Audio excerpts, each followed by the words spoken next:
Welcome back. My name is Brad, and we're going to cover some Starlink options for the Jeep JL and possibly even the Gladiator JT. Even though I haven't seen the inside of it, I think it's still a doable solution.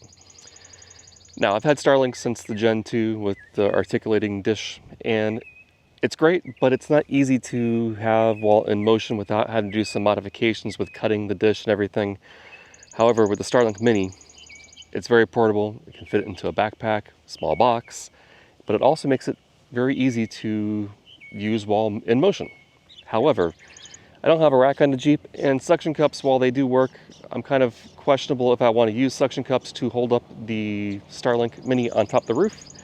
You could also use suction cup mount to hold it onto the hood of the Jeep, but I have a solar panel on top of mine to charge the starting battery while it is resting. So I wanted to find a way to mount the Starlink Mini in the Jeep, but not have to spend an arm and a leg on some of these mounting solutions that are several $100s, almost as much as the Starlink Mini itself. And also I didn't want anything left outside where if I leave the Jeep for any long period of time in a parking lot or something like that, I have to worry about it getting stolen because it's out in the open. So the solution I came up with is a combination of a 3D printed part and stuff you can buy off Amazon or even rammounts.com. I'll leave all the parts down below I used in the list. If you're curious about the 3D printed part I used to actually mount the Ram Ball 2, hit me up in the comments below and I'll tell you how you can get it. So without further ado, let's check out how I have it mounted in here.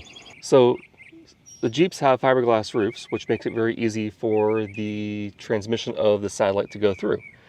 So as you see here, it's on the inside of the Jeep. You really can't see it from the outside, and it tucks up real nice close to the headliner. It doesn't rattle. And I had to drill nothing in the Jeep, and I'm using all the holes that are already here. I did have to move a plastic trim piece. So this piece here on the other side, I removed that trim piece, and you have two M8 holes here.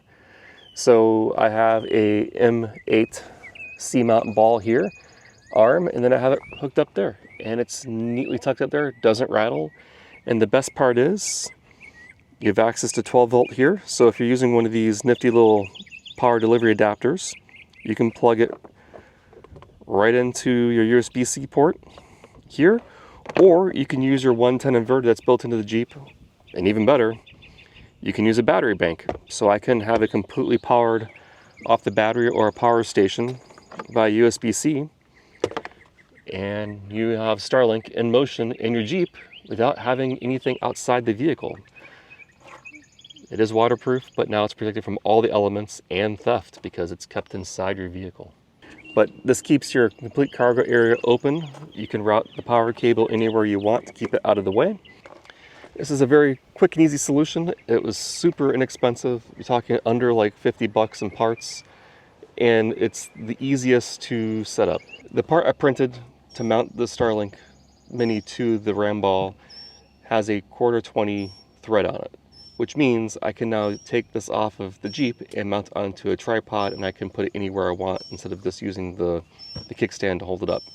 Lastly, by using this mount, I also have a way to transfer this to my trailer because I have the same Ram Ball on there, so I can even mount this to the trailer. I'll just unhook it from here, pop it on the trailer. It gives you lots of mounting options. And did I mention it is the cheapest option I've found out of all the ones I found. Let me know your thoughts down below. Do you like this? Do you need a little 3D printed part? Let me know. Hit me up in the comments below, and I look forward to seeing you in the next video. Thank you for watching.